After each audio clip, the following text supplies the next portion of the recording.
Thank you so much, Diane. I appreciate that.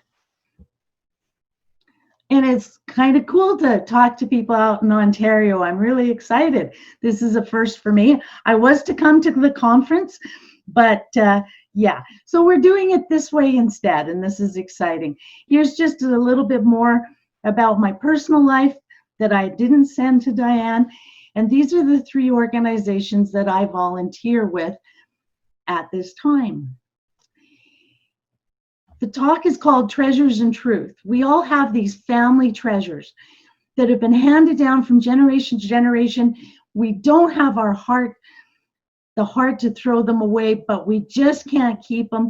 We're downsizing, or we just want to clean up items that are stuck underneath our stairs or in the garage. Our kids don't want them. What are we going to do about them? We want to be able to keep that family history that is tied to that treasure, but not necessarily the treasure itself. We're going to talk about different ways that we can hold on to these items without actually holding on to the physical one, and different ways that we can blog. You may like one, you may not like the other. Some are too simple, you might know about, but hopefully I will give you lots of different variety, and you can choose one. You've scanned in the photos, that's the easy part. Okay, so that takes a lot of time. But once you've got those photos in, what do you do with them next? Here's some family heirlooms. Well, kind of, 2 out of them are. Nobody wants the lamp. The rocking chair, yeah, okay. And then this is a school project of my daughter's. What am I going to do with them? I tell people that I have scanned in my mother's journals, and then we shredded them. They are digitally put onto the web so all our children can see them. But when I told people I had done that, or that I was going to do it, they all, great gas, you can't do that. They're so precious. And it was kind of funny to watch their reaction to it. But I've got banker boxes full and yearbooks. I don't want to keep them, so I've scanned them in. When you scan in any books, here's a side note completely, make sure you put the page numbers on them. I did some yearbooks and didn't do page numbers, and then it was hard to figure out which page went to which because it's not always there. So that's a hint if you're going to do journals. Now, my kids can't read my mom's handwriting. I might take some excerpts from these. I am not transcribing them all. That would take way too long, and they probably won't read them. My daughter's beautiful art project, and she's a great artist, but we needed to get rid of it. I couldn't just throw it out. I needed to take a photo. And then she needs to write about it. Next month, my project is to scan in these slides. There's 2 briefcases full of slides from my grandparents. Once I scan them in, what am I going to do with them? Like those other photos. One idea is to use PowerPoint or Google Slides to put a photo alongside a description of what they're for. Or a photo, make sure that there's names on there. So here's the first one. Being that you're the British Isles group, this is great. This rocking chair came from Scotland family. It's handmade, you can tell because the handles are different sizes, and several generations have used this. Now, when I was setting up to take the pictures, it took me about 10-15 minutes to make sure the background looked good. Do I put it inside or out because of lighting? The background here is okay. Do I put the previous slide? I had a cushion, which of course isn't over 100 years old, although there is a missing button. Things like that, just to set up to take a picture, but it looks okay. We'll discuss it. Here's another item that has been handed down. My grandmother, I call her Nanny, I know she's had this lamp since 1947. My uncle remembers it growing up. I remember it growing up. It was on the table by the den. When she went from Ontario to British Columbia, she took the lamp with her. Tells me that it meant a lot to her. She kept it on this table and chair. We could see it every time we came in to her house. Do you have an item that your family should know the story of before you get rid of it? Or even if you're not getting rid of it, should there be a documented information? So how do we do this? In PowerPoint, we can add nice layouts. So you can click on the Home tab, and in the Slides section, click on the Layout, and it gives you some layouts. This one is called Title and Content. Another great layout that I used in the previous with the rocking chair and the lamp was what's called To Content, where you can put a photo on one side and the text and description on the other, and still have a title at the top. This layout I created. This is mine with my blue logo colors and silver on the side. Here's one that comes from Microsoft. They have their own that they have allowed everybody to use for free. I kind of like this one. It looks like antique kind of thing. If I want to add text to that PowerPoint slide layout, then all you have to do is just click where it says click to add text and start typing. Notice that there's a bullet beside it, so it's automatically going to put bullets. Not always do we want bullets. So down here I have the steps. If you want to get rid of the bullets, you click on the Home tab, look in the paragraph section, and click on bullets. Orange means there's bullets. If it's clear, like I'm showing on the screen right now, that means the bullets are now off. The orange color is below. Now that's for 2013, 2016, it's gray. Every version of PowerPoint, they change the colors, but you can tell when it's selected or not. If you can't, click on it, see if it's gone or not. If I want to add a photo, inside the box are 6 icons. The first icon on the bottom row is a picture with a monitor in front of it rather than the world. That one allows me to select a photo from my computer. Click on it, go find the photo, click on Insert, and now the photo is where that box used to be. And I'm ready to go. I've typed in, I have my photo. If the boxes need to change, then you click on the outside of the box itself, and when you do so, it becomes solid instead of the dotted box like the one on the right. With the solid box, then you'll see that there are circles, squares, items all the way around in the 4 corners and along each of the edges. Click on those circles, and that allows you to drag the box to make it bigger or smaller. Here are the designs that Microsoft has given us for free to use. You've probably seen some of them in PowerPoints before. To list all of them, you'll need to click the More button, which is, I have illustrated there on the right, beside number 2. Click on the down arrow with the line, and all of the themes are made available for you to choose from. Click on one, see if you like it. If you don't, go find another one. When you move your mouse over each of the different icons for each of the themes, Microsoft does tell you what the name of that theme is. Also on the far right of all the themes are variants for some of the themes, not all of them. Some of them will have different patterns, some will have different colors. Make sure you click on the More button just in case there's more than just the 4. So what items should you ask an ancestor now, why it's important to them, and maybe the history behind it? It might be something simple, but the stories you might find out because of one simple item might be really cool and exciting. Craig Zwick wrote an article in the Deseret News in 2015 on how to write personal history that your posterity can't put down. Well, that's really good. Here's some questions to ask you as you are describing one of these items, or as you're asking family members. Here's some things to ask them. This is a photo, but sometimes you might not want them to read it.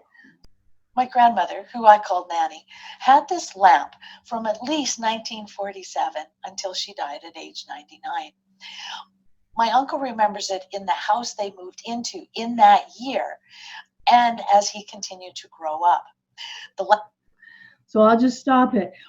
But you get the idea. Sometimes it might be nicer, instead of having text with the photo, is to have some audio, some voiceover.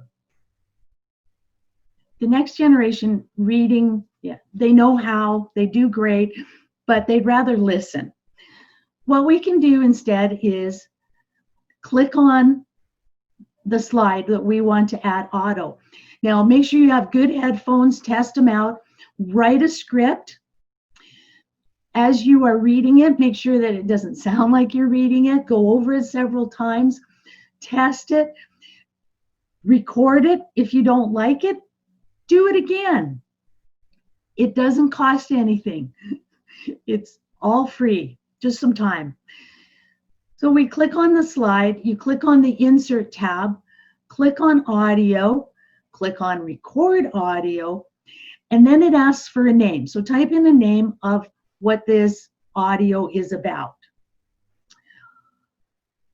Then you click on the red circle, which to me, usually red means stop, but in this case, it means go. You talk. When you're done, you click on OK or the blue square. Once you've stopped it, the megaphone icon will appear on the slide. Listen to it, see if you like it. If you don't, delete the megaphone and do it again. On the slide I did just a minute ago where you heard me speaking, it was taped. You couldn't see the icon for the megaphone. That's because I hit it while the show was going on. And I do that by clicking on the megaphone. And once I do, the two new tabs appear at the end of the ribbon: Audio Tools, Format, and Playback. And if I click on Playback, then I can click on the box that says Hide During the Show. Then it doesn't appear on the PowerPoint, just for me while I'm editing it. I want to have this automatically start as soon as that slide comes up. That's for future. If you don't, then the other option is to have it click when you hit your mouse again. But we want it to automatically because of what we're going to be doing in the future here, talking about. Now, another thing that's nice when you're creating a PowerPoint is to have it transition from one slide to another, rather than just kind of the boring way that I'm doing it, because I don't want it to distract from what you're learning. When you do transitions, keep it nice and simple and don't use lots of transitions. I've been teaching computers since 1982. And when we first got new fonts, we were so excited. We didn't have to use Times New Roman. Many of you will probably remember that. So we used all these different new fonts, all in the same document, all at the same. It looked ugly. I find a lot of people will do that with transitions. They're so excited and they try them all. Try to keep them all kind of uniform and similar. Test them out to see what you like. But you don't want the transition to take away from what you're talking about. Another item with transitions is picking the style and then how long it takes from going from one slide to another. The duration means that ability to go. How long do you want it to take to go between slides? If you want it more or less, then you, in the duration box, click the up arrow or the down arrow. Once we have everything the way we want. We have the transition, how long it's going to take. Then maybe we want it all the same transition, then we can apply it to all the slides. Only doing it by me clicking my mouse. I don't want to do that. I would like it to go automatically from slide to slide. To do so, I click on a slide. On the left, I click on Control A. It selects all the slides. I click on the transition tab on my ribbon, and in the after box, I click on the in the box, and then I use the up arrows to say how long it should be before it goes from one slide to another. How long do I want to look at each slide? Once I've done all of these items, I can now save my PowerPoint as what's called a PowerPoint show. And I do that. You've probably saved it. I hope you've saved it as you've gone along as a normal PowerPoint. But at this point, now that it's correct, I'm going to save it by going to the File menu, say Save As, and then pick Save as a PowerPoint Show. And then in the bottom right, I click Save. Why would I do that? Because now I can send that file to anybody I want, even if they don't have PowerPoint, and they can watch the show. They just click on it. It doesn't look for PowerPoint. It won't open PowerPoint even if you have it, and it runs this wonderful, beautiful explanation on family history. So do you have any old PowerPoints that you've used at weddings, family reunions, funerals? Make them automatic if they're not already, and then save it, and you can share it. Another thing that you can do is save it as an MP4. Again, once you've set it all up, do your File Save As. This time, save it as an MP4. The reason we can do this is that you can now upload it to YouTube. Now, why would I include the PowerPoint show? Well, that's just because not everybody likes YouTube, comfortable with it, so I included the show. Another way that you can save your PowerPoint to a video is using the File tab. You're behind Backstage mode, click on Expert, click on Create a Video, review your settings, and if you want to change how many seconds between each slide, click on Create the Video, give it a name, tell it where it's going to be saved, and then click on Save. Both do exactly the same thing. So what's the most important story your family should know about? Add the photos, titles, text, voice, transitions, save it as a movie. And the next generation will watch it. So let's talk about these scripts. Before you're going to make this, whether you're typing it or hopefully you're talking about it, because that's so much more exciting than having to read it, and your voice is recorded. I have a terrible voice,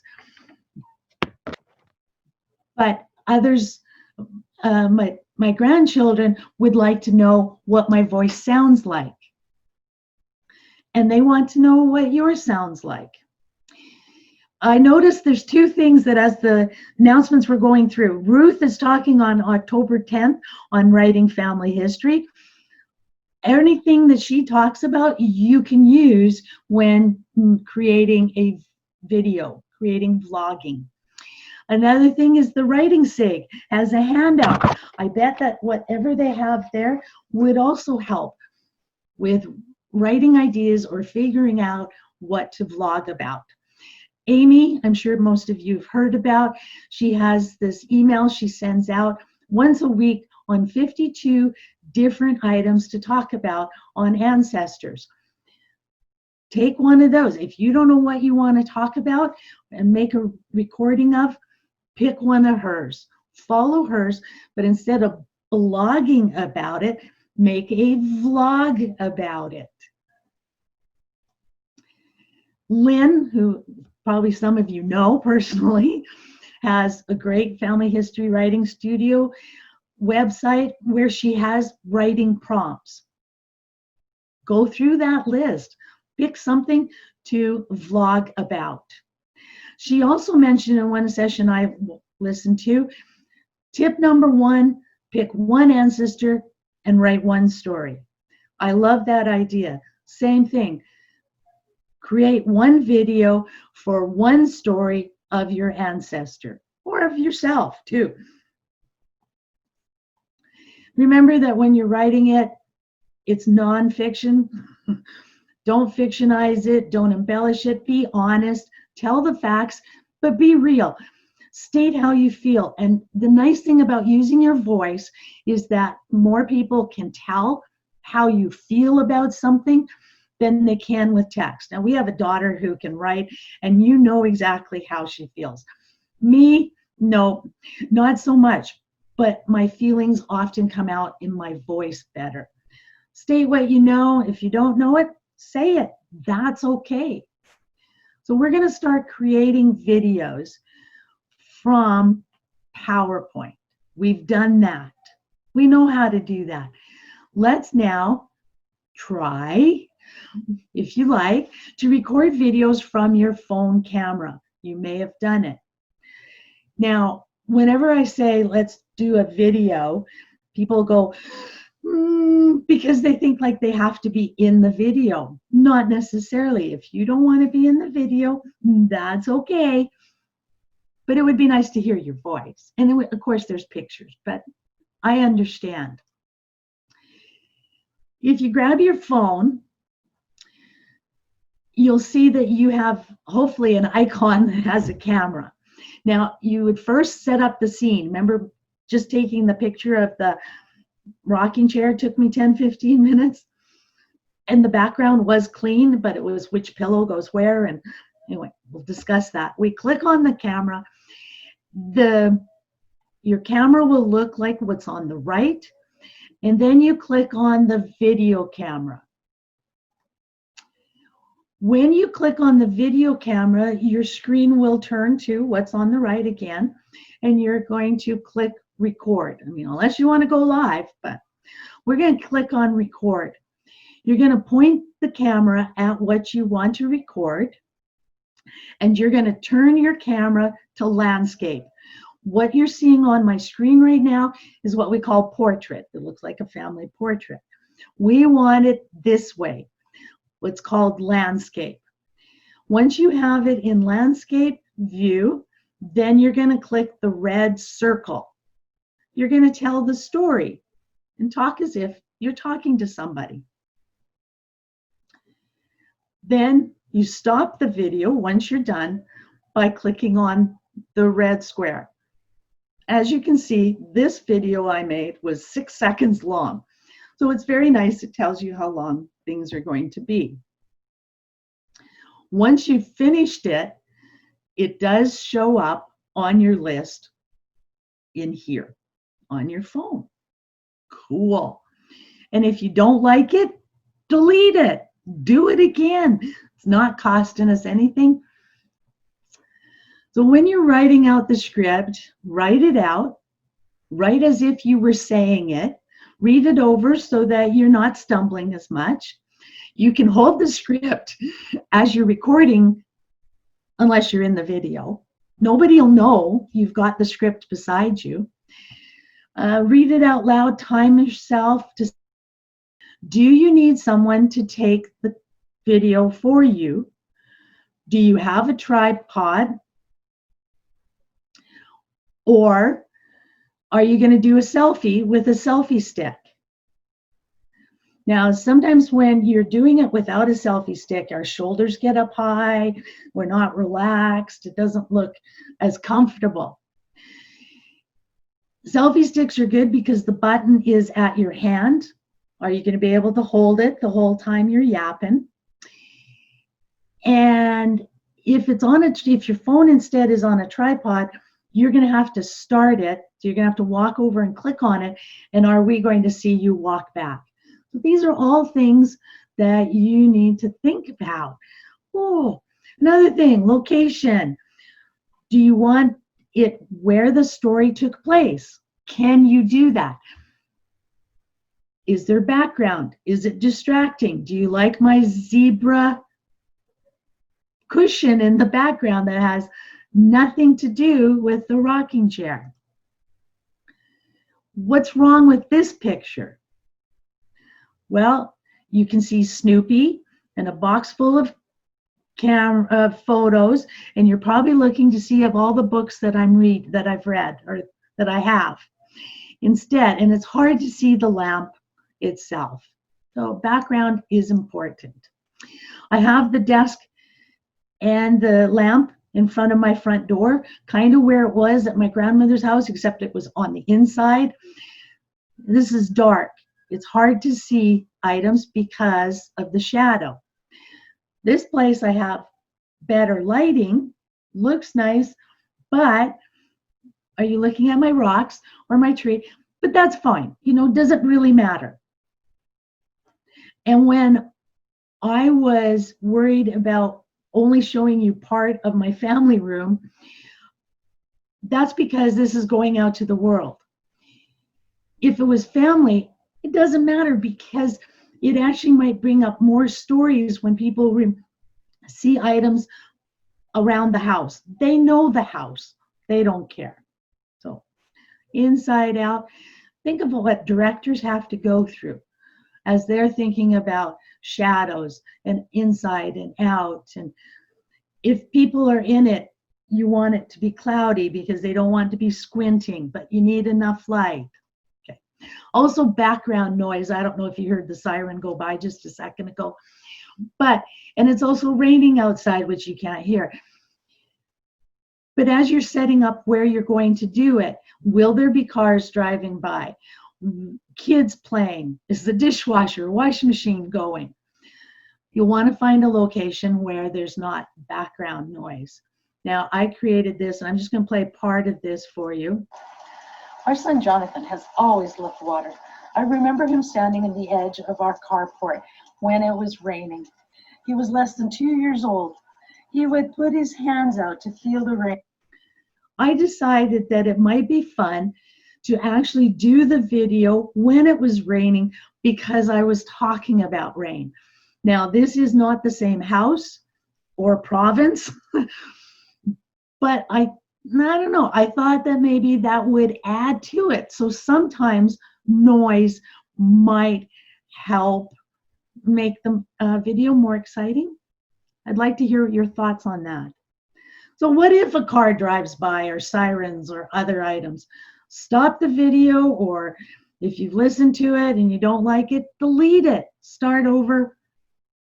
5 minutes. No cost except time, but it's practice. The more you do it, the easier and better, more relaxed you'll feel about doing it. Pop quiz. I'm a teacher. I like pop quizzes. Anyway, anybody know who these three people are? They all own their own TV channel. Well, so can you. On YouTube, you can create your own channel. Why would you do that? Because you can back up your old family videos to the channel and upload the new ones that you're creating. Once they're up there, you feel better because there's a digital online backup and you can share them with others. That's what we want to do. If you have a Google account, then you can sign into your Google, click on the 9-square menu, and select YouTube. Or if you don't have a Google account, you can go to youtube.com, click on sign in, and create an account. Now, to watch videos, you don't need an account on YouTube. But if you try to upload a video or post a comment or create a playlist, it will immediately ask you to create a channel. It comes up with this screen. Name the channel, review it, then read the terms of service or not. Okay, you might want to skim through, and then click create a channel. And now you're famous. When you do so, you get this screen. Because I have a Google account, it automatically put my icon for my Google in the top left, but I can add art here, like a beautiful family portrait. It tells me I don't have any videos and I need to upload a video.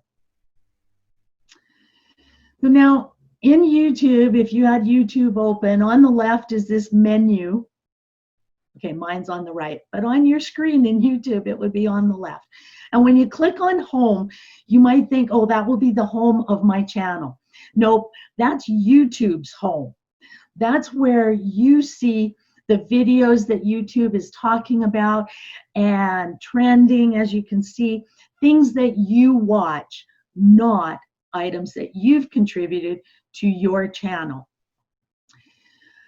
My channel menu is on the right, and you'll see there's an icon. Your icon, if you have one, will be up on the right, and you click it, and then you click on your channel, and that's where you can go back to see the videos you've added onto it. So here's my nice new dashboard. I added, this is another YouTube channel I have. You can have more than one. And here's my desk space, and I've uploaded a video to it. Here's another, this is MitoYDNA's dashboard. Our logo there, subscribers, see they have more subscribers than I do. They did at the time, they have more now. Here's the videos all listed. Okay. Nice dashboard to work with. Now I need to upload my video from my computer, because many of you will have videos. I know I converted our whatever, the old reel-to-reel type into something digital. I need to upload them so I have a digital copy and I can share with our kids who no longer live at home. In the top right-hand corner, you will see a camera with a plus sign. Click on it. When you do so, a menu appears with two options: upload a video or go live. We're going to go upload. You then select the files. Click first on select files, the blue box. It opens up your file explorer. Find your video. Click on it and then click on open, the command button in the bottom right. Or if you have YouTube on one area and File Explorer in another, you can actually drag the file that has your video into here, drag and drop right into the circle. When you do so, and while it's uploading, you'll see those white lines through the gray circle. It makes it look like the black arrow is zooming. That means it's uploading your video to your channel. Also note, YouTube allows you to select up to 15 videos at one time rather than having to do one at a time. You can do all 15 at the same time. Make it faster than dragging 15 times. Now, YouTube, interesting, as I've been writing this over the last few months, YouTube is changing. I had to change some of the screens because things changed. And one of the things was, there used to be a button that you could take your videos from Google Photos, which a lot of people have their videos on, directly to YouTube because Google bought YouTube. Then we had to do it through the old screen way. They've taken that away. We no longer can just take videos straight from Google Photos directly to YouTube. Now you'd have to download them if they're not already on your computer. If they are, you're fine. And then in YouTube, drag them just like I showed you. Many people are hoping that will be able to do that again quickly. If you want to know what videos you have in Google Photos, go to your Google Photos, log in, and in the search bar, just type in videos, and all your videos will appear there for you. I also make a note that as I talk about Google Drive, and it's okay to have 2 Google accounts, one for your paternal line, one for your maternal line. Then you can have it kind of organized that way. All right, now what else? The other thing that we can do is create a video from the YouTube app on your phone using your phone's camera. So you would download the YouTube app onto your phone. Then you open up your YouTube app, and this is the first thing it'll say is, hey, to get started, I need access to your camera and your phone, your microphone, and your photos. So we give it. Then it will need you to sign in with your Google account or your account that you use for YouTube. Whatever it is, enter it in and the password. Now you've set up your YouTube to be able to use on your phone. So you're going to start your YouTube app. Then you're going to click on the camera icon. And this screen, just like before, appears. What I didn't mention was below the record button is your videos that are stored on your phone. So you're going to scroll down until you find the video that you want to add to YouTube. Click on the video. This is the one with me talking about my son in the rain and so on. It allows you, this second screen here, allows you to trim it. If it's too long, then you could actually make it shorter using the scissors. Or you just click next and ignore the trimming. If it's the wrong video, if you come in here and you go, nope, wrong video, then you just hit the back arrow. This is the next screen. You might want to read the privacy and make sure it's kid-proof is what they want. Then you're going to add in the title under my name there, right beside the video. Add the title. Underneath that, add the description. Now define. Now many of you are going, I don't want to upload to YouTube because everybody would see it. YouTube has 3 privacy standards. One is public, and yes, if they search in Google for it, they could find it. I like B. It's unlisted, but all I have to do is give my family the link to the video or other areas or to my whole channel, then they can watch the videos on my channel. But they have to have the link to be able to find it. If you mark it private, then you're the only one who can watch it.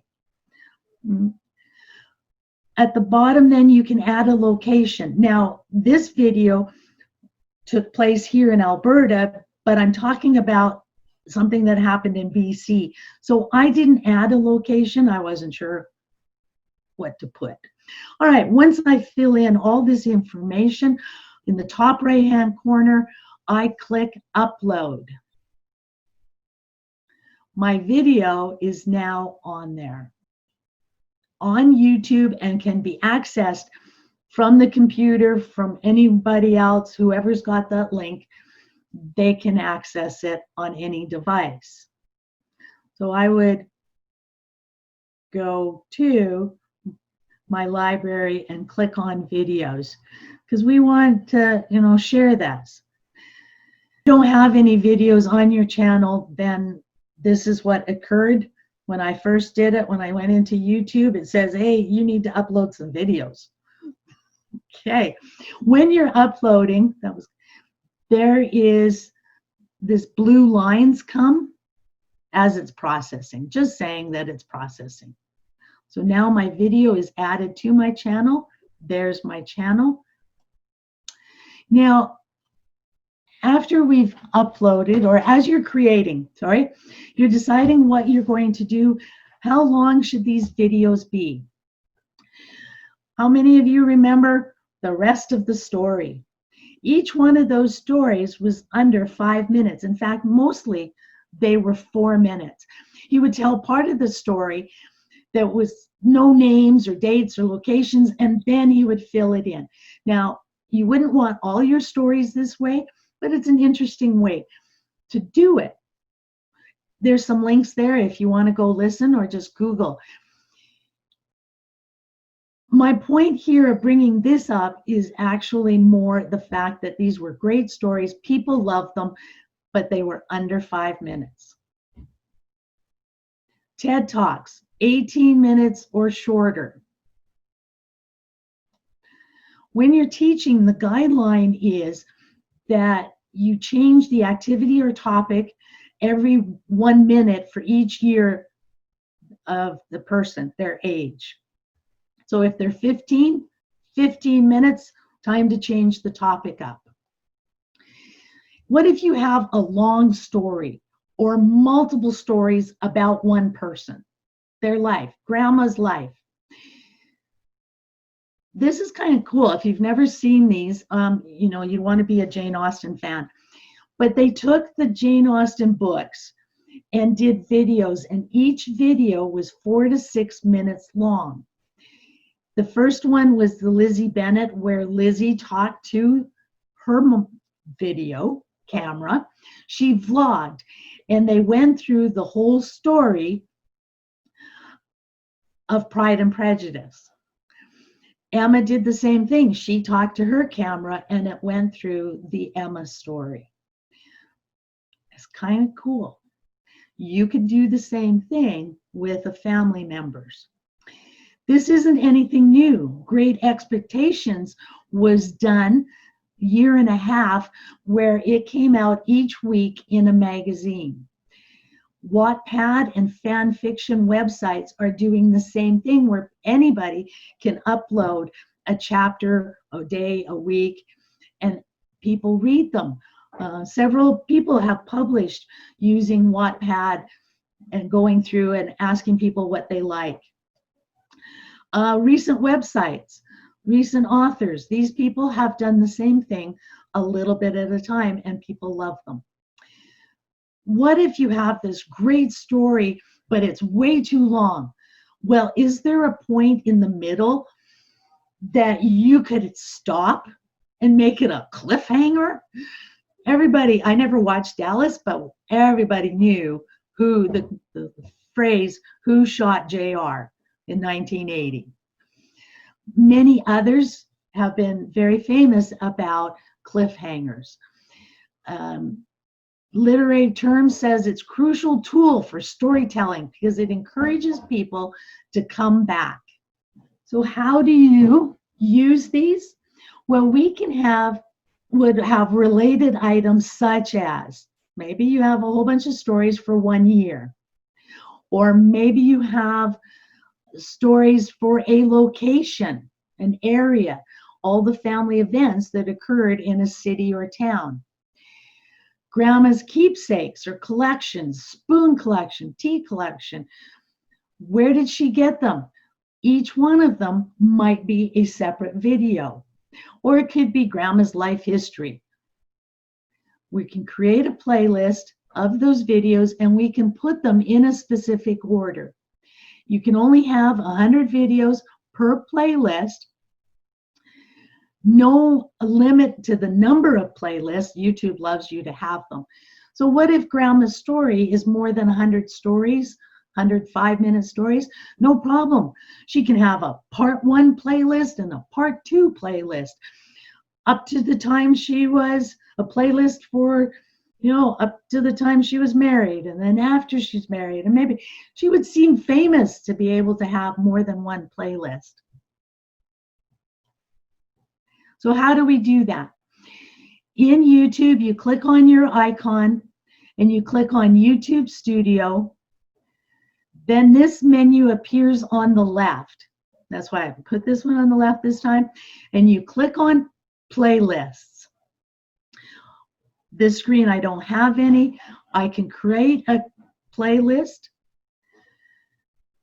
Once I've clicked on new playlist, this screen comes up. You type in the title you want, and then you set the settings again.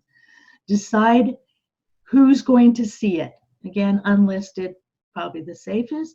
And then you click on create, which will become blue once everything is filled in.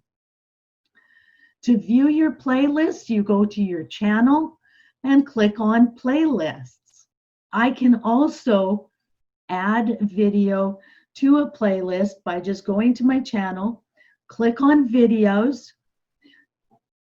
All the videos are listed there. I click on the three-dot menu beside the name of the video, and there I can save to a playlist.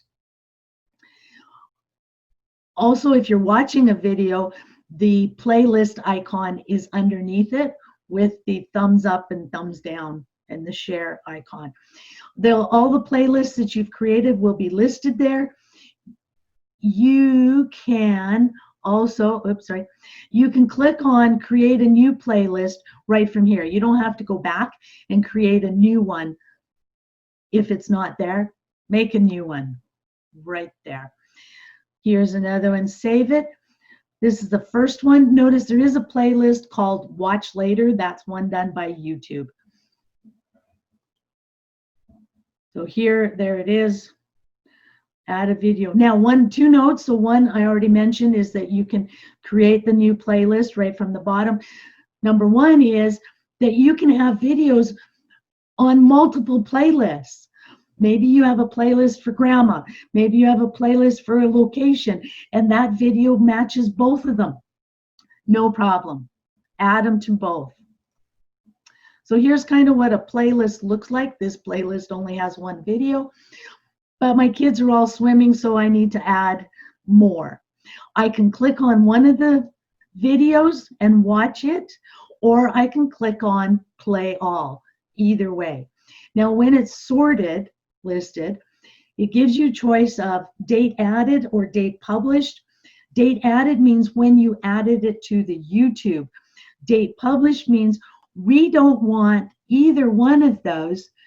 Sometimes you'll take all these videos of grandma and then she'll go, oh wait, I have another video I need right in the middle here, in between these. So then it won't work for updated or when it was created. No problem. Beside every video is an equal sign. Drag and drop the equal sign and put them in the order you want. Because we don't always do everything in sequence and we always forget something. All right, last thing, we want to share our videos. How do we share? If you click on a video with the dots, you get the opportunity to share, get shareable link for that video. Okay, there's the icon, so you can click on it, the three dots, and get the shareable link, and then you can put it in an email, put it on a blog, a Facebook closed group, however you want. Here underneath my video, I said share. This is a playlist. It says it's unlisted. It will not appear in search, but anyone with the link can view it, and it gives you an easy way to add it to all of these different social media. When you're sharing a playlist, it will again ask the privacy for it and your order. So if you've dragged and dropped, then you'll want to use the manual. All right, so we've talked about family treasures that we don't want to throw away, we want to keep. What are we going to do? We are going to take pictures, we're going to add our voice, we're going to make them into videos, we're going to make it into a playlist so that the next generation and us will enjoy them, and we have a backup of all this family history, all nicely organized. Thanks, Lianne. That was really interesting. I'm really happy that this presentation is being recorded and will be loaded on the BIFHSGO website, because I'm going to have to go through it and stop it while I'm practicing how to do what you were explaining, so that it's a great step-by-step guide. We do have a couple of questions.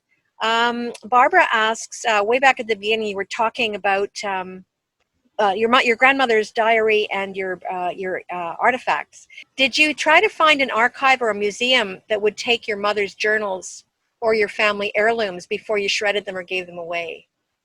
I haven't actually given any of the family heirlooms away. Okay. I'm not giving away the rocking chair or the table and stuff. I'm not sure what we're going to do with the lamp. Maybe one kid will like it. The journals, no, I did not want them to be given to anybody but family members. Okay. I think that's everybody's first inclination, to see if someone might take them and have interest in them. The other thing to know is that many museums, having taken them, sometimes will dispose of them, decide that they have too many chairs, or the diary isn't really what they wanted, and they can dispose of it after you give it to them. So that's something to think about. Another question about copyright on YouTube. Can YouTube just grab it and use it? Not if you've made it private or unlisted. No, no, they can't just grab anything that you. If you put it up public, then anybody can see it. They're not supposed to use it, but they could. It's kind of like Facebook. Right. And what if you have some video from your family, or even some historic video that you want to load on YouTube? Can you do that without their permission? How much of a family fight do you want? I'm just reading the questions. That's really good.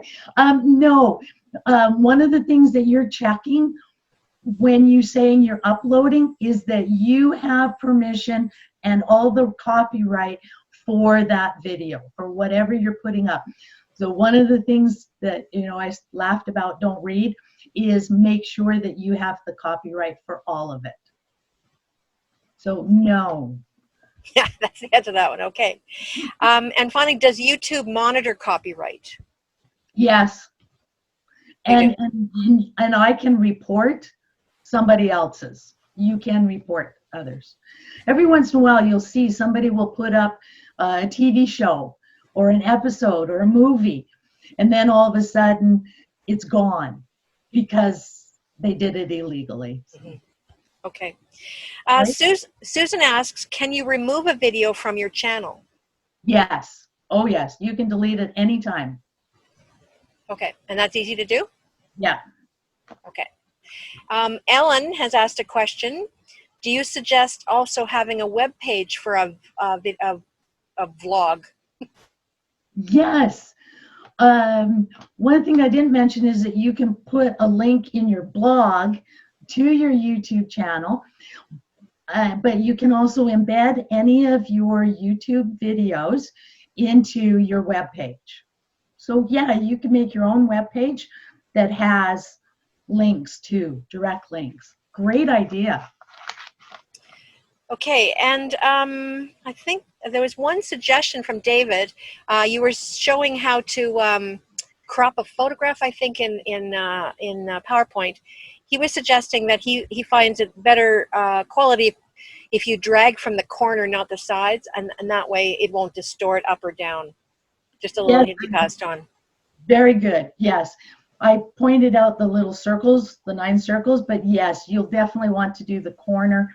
I didn't mention if you use the shift key, it will make it bigger or smaller, but keep it in proportion. Yes. Yes, especially if it's a family photo, you do not want to grab the circle on the sides because now you've made everybody wider. We don't like that. You can make us taller, but not wider. Yes, that's right. Very good. John, do you have any more questions? No, I do not have any other questions on my chat line here. I'd just like to make a comment, which is that you cannot download videos from YouTube, even if they're unlisted. However, there are always ways around it. If you're really a techie person, you can do that. But for the general population, they're pretty safe that you can be pretty well assured nobody can get them from YouTube. Okay, thanks for that, John. Okay, having not received any other questions, Lianne, I really want to thank you for your talk today. As I said, I'm going to be playing it very slowly and following the instructions and practicing as I go along. And to everyone else, join us in September and enjoy that sunshine before then. Thanks, Lianne. Thank you.